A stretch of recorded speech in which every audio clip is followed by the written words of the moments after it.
Hello दोस्तों, इसके पहले के वीडियो में कुछ बेसिक चीज़ें कोशिका अर्थात सेल के बारे में हमने देखी थी। हमने देखा था कि सेल की खोज रॉबर्ट हुक द्वारा की गई थी, लेकिन जिस कोशिका की उन्होंने खोज की थी वो मरी हुई कोशिका थी। जीवित कोशिका की खोज एंटोनी वॉन लीवेनहॉक द्वारा की गई थी। ठीक है, कोशिका का सिद्धांत स्लाइडे एवं स्वान द्वारा दिया गया था। ठीक, कोशिका के ऊपर एक मेम्ब्रेन जिसे प्लाज्मा मेम्ब्रेन या सेल मेम्ब्रेन कहते हैं, ठीक, ये प्रोटीन की बनी होती है। इसी के ऊपर एक झिल्ली होती है जिसे सेल वॉल कहते हैं, ये सेलुलोज की बनी होती है। ठीक है, ये दोनों ही सेफ्टी देने का काम करती हैं। यहाँ तक हमने देखा था कल के वीडियो में। अब समझते हैं इसके आगे। हम देखते हैं माइक्रोकांडिया, ये क्या है माइक्रोकांडिया। अब हम देखेंगे कि जो सेल है उसके अंदर कौन कौन से अंग पाए जाते हैं। ठीक है, अर्थात कोशिका के अंदर के सेल के अंदर के अंग के बारे में अब देखेंगे। देखिए, ठीक है, देखिए ये है माइक्रोकांडिया। ठीक है, इसकी खोज, अगर खोज की बात की है तो इसकी खोज किए थे अल्टमैन, एक साइंटिस्ट थे। इनके द्वारा माइक्रोकांडिया की खोज की गई थी। ठीक है, ये काम क्या करता है, ये बॉडी में ऊर्जा बनाता है, ऊर्जा देने का काम ये माइक्रोकांडिया करता है। ऊर्जा कैसे बनती है इसको समझते हैं। देखिए, इस माइक्रोकांडिया में क्रेब्स साइकिल चलती है। क्रेब्स साइकिल के फलस्वरूप एटीपी का निर्माण होता है और इसी एटीपी 38 एटीपी जब मिल जाते हैं तो एक ग्लूकोज बनता है। ठीक, जिससे हमें एनर्जी मिलने लगती है। ठीक, ये क्रेब्स साइकिल का मतलब क्या होता है, देखिए क्या होता है कि जब हम ऑक्सीजन अपने अंदर लेते हैं, जब हम सांस लेते हैं तो उससे हमारे अंदर ऑक्सीजन जाता है। ठीक है, ऑक्सीजन जाने के बाद ये ब्लड के थ्रू होते हुए कहाँ पहुँचता है, हमारे सेल में। और सेल में जो ये ऑक्सीजन को ग्रहण करता है, ऑक्सीजन को ग्रहण करने का काम कौन करता है, माइक्रोकांडिया। तो यहाँ पे ये भी ध्यान रखिए, जो कोशिकीय श्वसन होता है, कोशिकीय श्वसन अर्थात ऑक्सीजन को जो ग्रहण कर रहा है वो माइक्रोकांडिया द्वारा किया जा रहा है। तो कोशिकीय श्वसन, कोशिका में कोशिकीय श्वसन का काम कौन करता है, यही माइक्रोकांडिया के द्वारा किया जाता है। ठीक है, जब ऑक्सीजन अंदर जाता है उसी के बाद क्रेब्स साइकिल चलनी स्टार्ट होती है। ठीक है, अब क्रेब्स साइकिल चलने के बाद एटीपी का निर्माण होता है और 38 एटीपी मिलके एक ग्लूकोज को बनाते हैं। ठीक, यहाँ पे ऊर्जा का निर्माण हो रहा है, अर्थात ऊर्जा बन रही है। तो इसीलिए इसे कोशिका का जो है पावर हाउस भी कहा जाता है। समझ में आई बात? इसकी खोज अल्टमैन द्वारा की गई थी। ठीक है, अब देखिए इसके अंदर जो आप ये देख रहे हैं नीला नीला सा, इसे हम बोलते हैं मैट्रिक्स। ठीक, ये जो पूरा माइक्रोकांडिया है, इसके ऊपर की ये जो आप परत मतलब दीवार जो देख रहे हैं, इससे माइक्रोकांडिया मेम्ब्रेन हो जाएगी।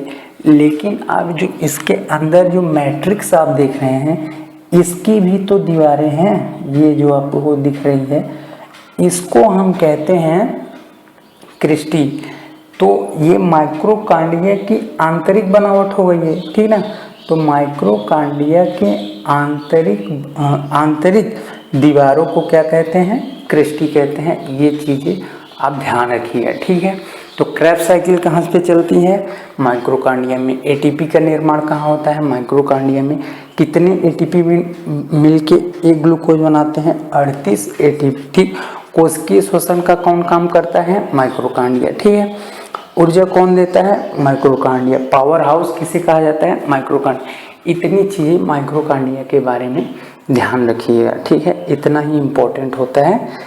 आगे बढ़े, अब समझते हैं गोल्जी बॉडी क्या होता है। देखिए, गोल्जी बॉडी जो है ये हमारे बॉडी में, ठीक ना, परिवहन का काम करता है। परिवहन कहने का मतलब कि ट्रांसपोर्टेशन का काम कौन करता है, यही गोल्जी ऑपरेटर्स अर्थात गोल्जी बॉडी। ठीक, जैसे मान लीजिए पहले से देख लीजिए, इसकी खोज जो थी कैमियो गोल्जी ने किया था। ठीक, अपने ही नाम पे इसका नामकरण दिए हैं, कैमिलो गोल्जी। ठीक है, ये काम क्या करता है, ये बॉडी में ट्रांसपोर्टेशन अर्थात परिवहन का काम करता है। किस प्रकार का परिवहन, मान लीजिए एग्जाम्पल के तौर पे कि हमारे पूरी की पूरी बॉडी में सेल है। ठीक है, और पूरी की पूरी बॉडी में माइक्रोकांडिया भी उपस्थित है। जितने भी अंग हैं सेल में, जितने भी अंग हैं और पूरी की पूरी बॉडी में उपस्थित है। ठीक है, माइक्रोकांडिया भी आपने देखा कि ऊर्जा बनाने का काम कर रहा था। ठीक, ऊर्जा बनाने का काम कौन कर रहा था, माइक्रोकांडिया द्वारा ऊर्जा बन रही थी। ठीक है, अब मान लीजिए कि ये जो व्यक्ति आप देख रहे हैं, ठीक है, इस समय इसे सबसे ज़्यादा ऊर्जा की ज़रूरत कहाँ है, इसके हाथों में। ये जो आप देख रहे हैं डंबल वगैरह उठा रहे हैं, तो उसके लिए सबसे ज़्यादा ऊर्जा की ज़रूरत कहाँ पे है, हाथ में। अब हाथ में मान लीजिए इतने अधिक सेल नहीं है, जितनी ऊर्जा की ज़रूरत है उतनी ऊर्जा नहीं बना पा रहे हैं। तब इस स्थिति में जो यहाँ पे पैर आप देख रहे हैं, यहाँ पे जो ऊर्जा बनी है उसका विशेष यूज तो हो नहीं रहा है। ठीक है, तो ये हाथ क्या कहेगा कि भाई तुम यूज तो कर नहीं रहे हो, तो अभी तो मेरे पास काम है, तब तक अपनी ऊर्जा मेरे को दे दो। तो यहाँ से ऊर्जा को यहाँ पे ले जाने के लिए कोई तो चाहिए होगा ना, तो यही काम कौन करता है, गोल्जी ऑपरेटर्स अर्थात गोल्जी बॉडी यहाँ से ऊर्जा जो यूज नहीं हो रही है, बन तो हमेशा ही रही है लेकिन यूज नहीं हो रही, तो यहाँ से यहाँ तक पहुँचा देगा।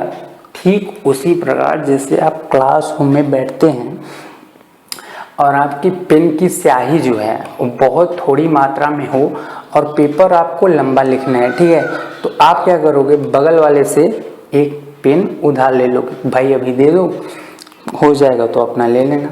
ठीक उसी प्रकार यहाँ पे गोल्जी बॉडी का भी काम होता है, ये ट्रांसपोर्टेशन का काम करता है। इसकी खोज कैमियो गोल्जी ने की थी। ठीक है, उम्मीद है यहाँ तक समझ में आया होगा।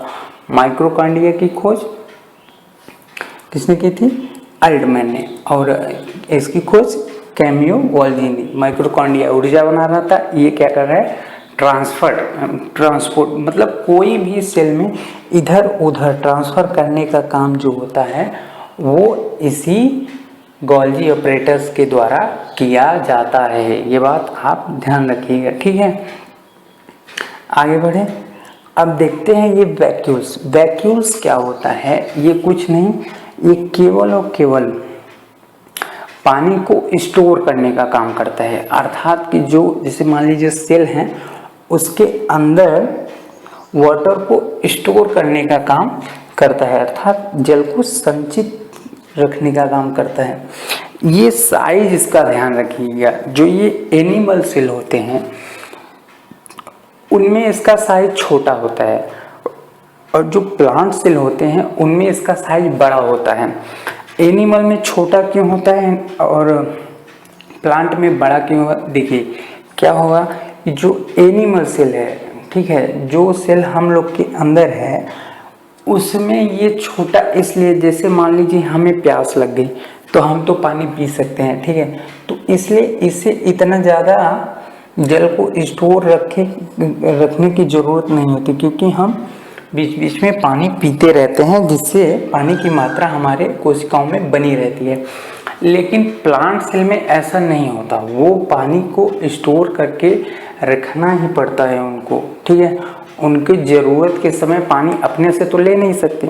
इसलिए जो प्लांट सेल हैं उनमें ये जो वैक्यूल्स होता है अर्थात रसधानी, वो इनका साइज बड़ा होता है, और जो एनिमल सेल होते हैं उनमें वैक्यूल्स का साइज छोटा होता है। ये चीज़ आप ध्यान रखिएगा, ठीक है। तो तीन चीज़ें देखें, माइक्रोकांडिया, ऊर्जा बनाने का काम क्रेब्स साइकिल माइक्रोकार्डिया में चल रहा था, और गोल्जी बॉडी परिवहन का काम कर रहा था। वैक्यूल्स क्या कर जल को संचित करके रख रहा था। तो 3 चीज़ें यहाँ तक आपको समझ में आई होगी।